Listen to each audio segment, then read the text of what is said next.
जय Shri Ram. I hope आप सब लोग अच्छे होंगे। My next article will be related to the DRC-01 that is the notice issued by the GST officer under section 73 in case of non fraud cases, under section 74 in case of fraud वाले cases and section 74A that is applicable in both cases non fraud and fraud cases, but that is applicable from the financial year 24-25।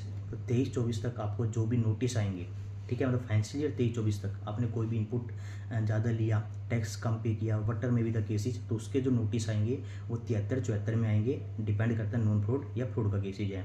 उसके बाद जो भी notice आपको issue किया जाएगा वो section 74A में ही किया जाएगा। तो पहले नॉन फ्रॉड के सेक्शन अलग अलग थे, टाइम लिमिट भी अलग अलग थी, अब एक ही सेक्शन बना दिया गया है। ठीक है, एक ही सेक्शन में आपको इंटीमेशन दी जाएगी, उसी सेक्शन में नोटिस दिया जाएगा। दोनों की नोटिस इशू करने की एंड ऑर्डर पास करने की टाइम लिमिट सेम है। तो नेक्स्ट आर्टिकल DRC-01 से रिलेटेड रहेगा। पहला ASMT का हो गया लिटिगेशन, उसके बाद अपना इंटीमेशन हो गया DRC-01A, उसके बाद अपना हो जाएगा DRC-01। उसके बाद अपनी अपील भी चलती है, GST ऑडिट भी चलती है। तो 1 बाय 1 ये सब आर्टिकल अपने आते रहेंगे। तो इसमें जो नोटिस आता है वो आता है DRC-01 में। फिर जो असेसी है वो रिप्लाई फर्निश किया जाएगा इन DRC-06 में।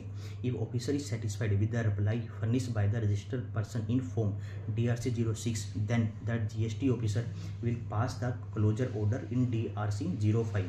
तो अगर आप वो सेटिस्फाइड हो गया आपके रिप्लाई से, जितने भी ग्राउंड्स पर उसने आपको नोटिस इशू किया था, अगर वो सेटिस्फाइड है फ्रॉम ऑल द ग्राउंड्स, तो आप क्लोजर ऑर्डर पास करेगा 05 में।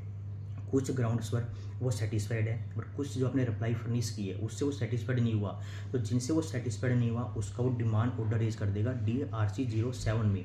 ठीक है, तो डिमांड ऑर्डर के खिलाफ आप सिर्फ अपील कर सकते हो। डिमांड ऑर्डर जब आता है DRC-07 में, उसके अगेंस्ट में कोई भी आपके पास रिप्लाई का ऑप्शन नहीं होता, तो आपको अपील में जाना पड़ता है। उसके बाद अपना हाई कोर्ट, सुप्रीम कोर्ट, वो आगे की प्रोसेस चलती रहती है।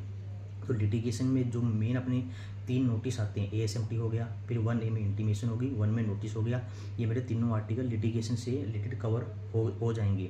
तो इन तीनों में आपको कोई भी डाउट हो तो कमेंट करके पूछ सकते हो, या आप मेरे को मेल भी ड्रॉप कर सकते हो।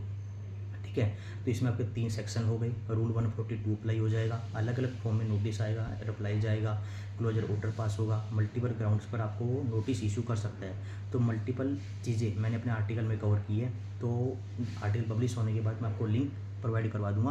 तो इससे रिलेटेड कोई भी आपको डाउट हो तो कमेंट करके पूछ सकते हो। आज के लिए इतना ही। Thank you. जय श्री राम।